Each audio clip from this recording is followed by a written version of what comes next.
So this is not good, guys.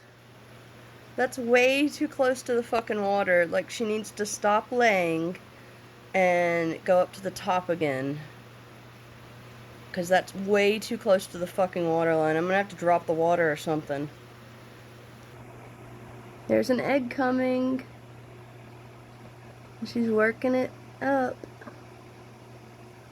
Damn, she's got lots of eggs. I can see 3 right now.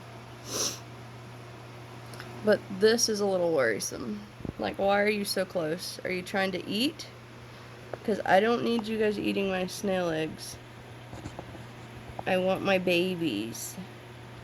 Y'all, I'm so impressed. Like, the thickness.